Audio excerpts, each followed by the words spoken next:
friends, welcome to Lakshi's Tamil blog. வாங்க நம்ம 90's kids ஓட favorite snack பொரி உருண்டை எப்படி செய்யறதுன்னு பார்க்கலாம். பொரி உருண்டை செய்யறதுக்கு ரேஷியோ ரொம்ப முக்கியம். 4 கப் பொரிக்கு வந்து நான் 1 கப் வந்து வெல்லம் எடுத்துர்க்கேன். 4 கப் பொரிக்கு 1 கப் வெல்லம் கரெக்ட்டா இருக்கும்.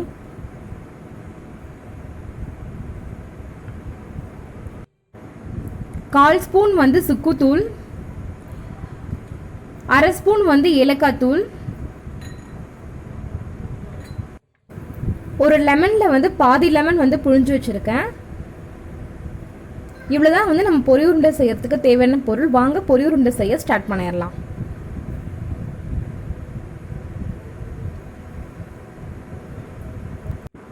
ஸ்டவ் ஆன் பண்ணிட்டு கடாய் வச்சிருக்கேன். இதுல வந்து 1/2 டம்ளர் தண்ணி ஊற்றிருக்கேன். தண்ணி கொதிச்சதும் இதுல வந்து நம்ம வெல்லம் சேர்த்துக்கலாம்.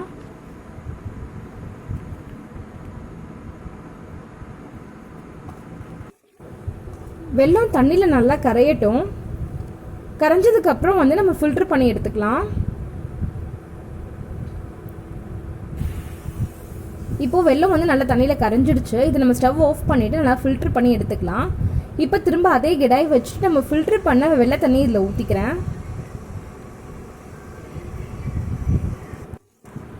இதை வந்து கரண்டி வச்சு அப்பப்போ கிளறி கொடுத்துக்கலாம்.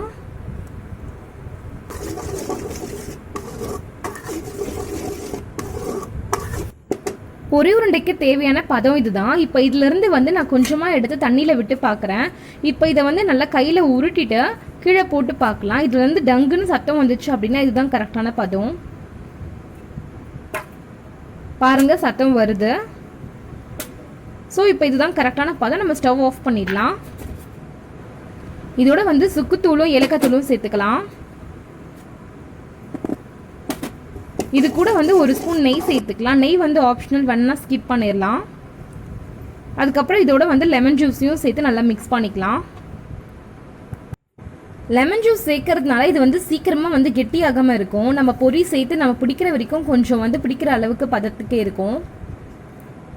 இப்போ இதோட வந்து நல்லா பொரியை சேர்த்து நல்லா மிக்ஸ் பண்ணிக்கலாம். இதை வந்து கை பொறுக்கிற சூடுக்கு வந்திருக்கு. நம்ம வந்து ஒவ்வொரு உருண்டையாக பிடிக்க ஆரம்பிச்சிடலாம்.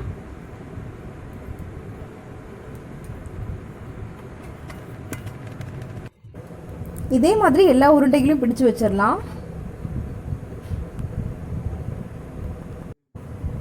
அவ்வளோதான் ஃப்ரெண்ட்ஸ், 90's கிட்ஸோட ஃபேவரட் ஸ்நாக் பொரி உருண்டை ரெடி ஆயிடுச்சு. கண்டிப்பாக நீங்களும் உங்கள் வீட்டில் ட்ரை பண்ணி பாருங்கள். ட்ரை பண்ணி பார்த்துட்டு எப்படி இருக்குன்னு சொல்லிட்டு மறக்காமல் எனக்கு கமெண்ட் பண்ணுங்கள். தேங்க்ஸ் ஃபார் வாட்சிங்.